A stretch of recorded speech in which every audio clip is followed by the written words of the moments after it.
Hello, नमस्कार साथियों।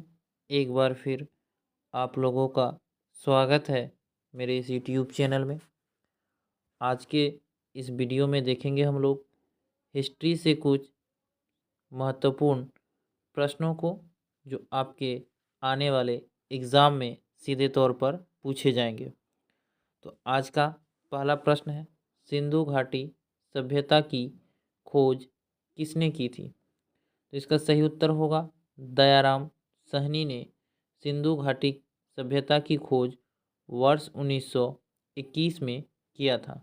इसे याद रखेंगे साथियों, क्योंकि कभी कभी एग्ज़ाम में इसके भी पूछे जाते हैं कि दयाराम साहनी ने सिंधु घाटी सभ्यता की खोज कब की थी। तो इसका उत्तर होगा 1921 में।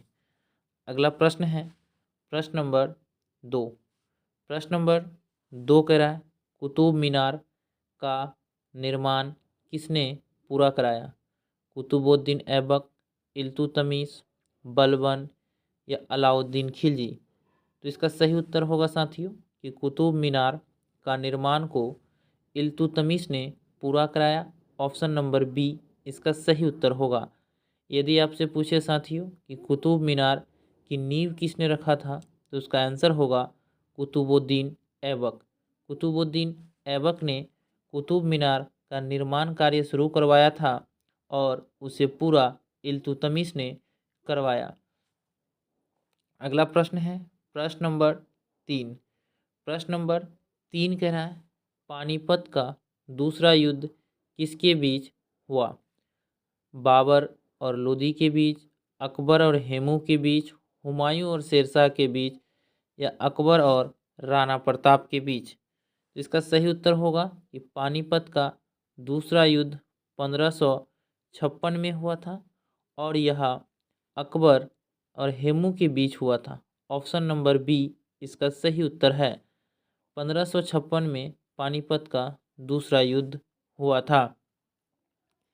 प्रश्न नंबर 4 कह रहा है कि तुगलक वंश का संस्थापक कौन था?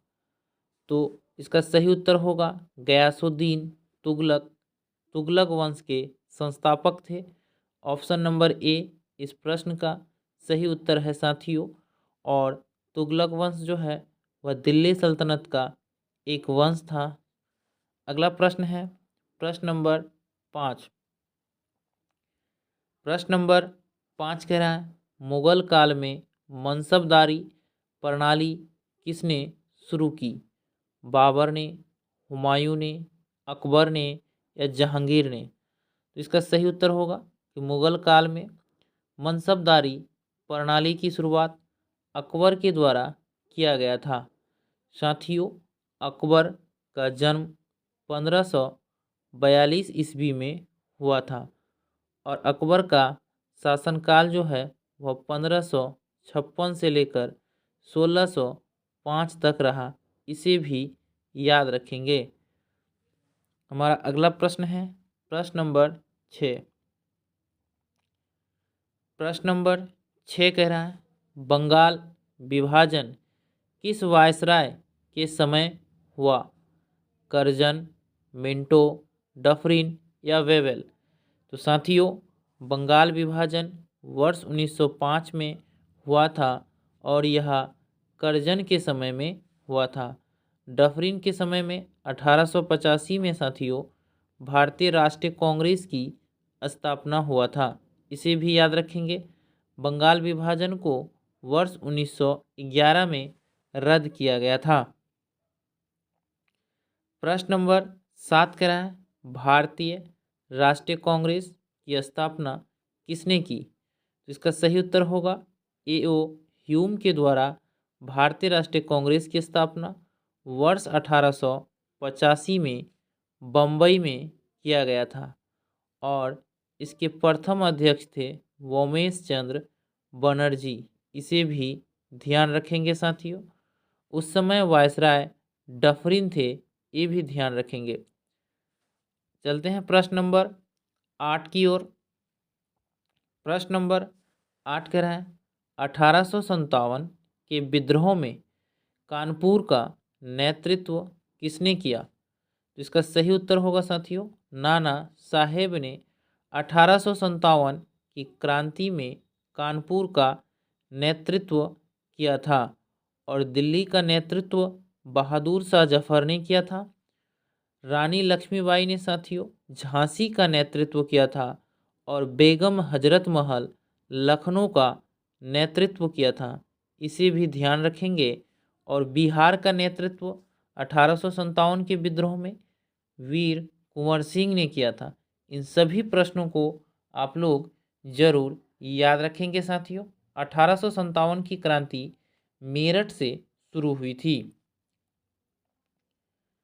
प्रश्न नंबर 9 है कि जालियांवाला बाग हत्याकांड के समय वायसराय कौन था? कर्जन, चेम्सफोर्ड, माउंटबेटन या बोवेल? तो इसका सही उत्तर होगा साथियों कि जालियांवाला बाग हत्याकांड 1919 में हुआ था और उस समय वायसराय जो थे वह चेम्सफोर्ड थे। ऑप्शन नंबर बी इस प्रश्न का सही उत्तर होगा साथियों।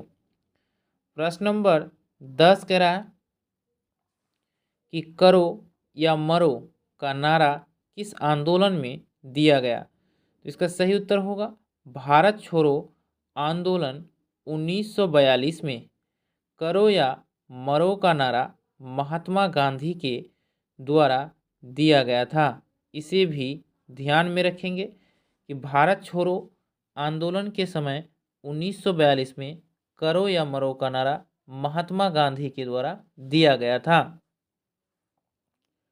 प्रश्न नंबर 11 कह रहा है साथियों कि विजयनगर साम्राज्य के संस्थापक कौन थे? तो इसका सही उत्तर होगा हरिहर और बुक्का विजयनगर साम्राज्य के संस्थापक थे। विजयनगर साम्राज्य की स्थापना 1336 में हरिहर और बुक्का के द्वारा किया गया था। इसकी राजधानी जो थी साथियों वह हम्पी थी, जो तुंगभद्रा नदी के किनारे स्थित था। यदि आपसे किसी भी तरह के प्रश्न पूछे तो आप जरूर जवाब देंगे कि विजयनगर साम्राज्य के संस्थापक हरिहर और बुक्का थे, जिसकी स्थापना 1336 में किया गया था और विजयनगर साम्राज्य की जो राजधानी था वह हम्पी था, तुंगभद्रा नदी के किनारे। प्रश्न नंबर 12 कह रहा है गुप्त काल में प्रयुक्त स्वर्ण मुद्रा को क्या कहा जाता था? निस्क, दिनार, पन या रुपया? तो इसका सही उत्तर होगा साथियों कि गुप्त काल में प्रयुक्त स्वर्ण मुद्रा को दिनार कहा जाता था। ऑप्शन नंबर बी इस प्रश्न का सही उत्तर होगा।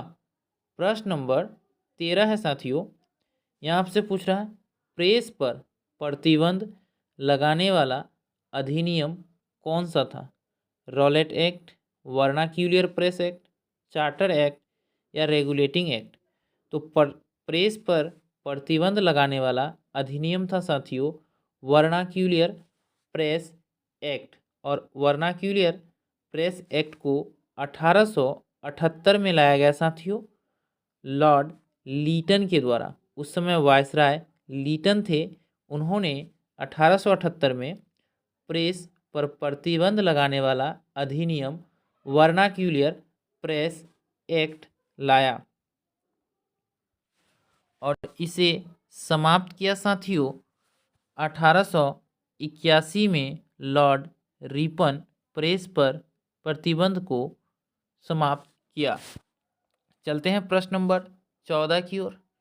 प्रश्न नंबर 14 कह रहा है गुप्त काल को किस नाम से जाना जाता है? तो इसका सही उत्तर होगा साथियों गुप्त काल को स्वर्ण युग के नाम से जाना जाता है। ऑप्शन नंबर बी इसका सही उत्तर होगा साथियों। चलते हैं प्रश्न नंबर 15 की ओर। प्रश्न नंबर 15 कह रहा है भारतीय राष्ट्रीय कांग्रेस का पहला अधिवेशन कहाँ हुआ था? तो इसका सही उत्तर होगा कलकत्ता में, बम्बई में साथियों भारतीय राष्ट्रीय कांग्रेस का पहला अधिवेशन हुआ था 1885 में, जिसकी अध्यक्षता जिसकी अध्यक्षता WC बनर्जी ने किया था। चलते हैं प्रश्न नंबर 16 की ओर। प्रश्न नंबर 16 कह रहा है गुप्त काल में प्रशासन की सबसे छोटी इकाई क्या थी? तो इसका सही उत्तर होगा ग्राम। गुप्त काल में प्रशासन की सबसे छोटी इकाई ग्राम थी। प्रश्न नंबर 17 कह रहा है साथियों कि विजयनगर साम्राज्य का पतन किस युद्ध के बाद हुआ? तो इसका सही उत्तर होगा तालीकोटा के युद्ध 1565 के बाद विजयनगर साम्राज्य का पतन हुआ, क्योंकि इस युद्ध में साथियों विजयनगर साम्राज्य का पराजय हुआ था। चलते हैं अंतिम प्रश्न की ओर। आज का अंतिम प्रश्न है साथियों, यहाँ आपसे पूछ रहा है भारत छोड़ो आंदोलन के समय वायसराय कौन थे? तो इसका सही उत्तर होगा लॉर्ड लिनलिथगो। साथियों भारत छोड़ो आंदोलन के समय वायसराय थे। ऑप्शन नंबर ए इसका सही उत्तर होगा। साथियों आप लोग कमेंट के माध्यम से बताएंगे कि भारत छोड़ो आंदोलन कब हुआ था। तो धन्यवाद साथियों, फिर मिलते हैं अगले वीडियो में। तब तक के लिए जय हिंद।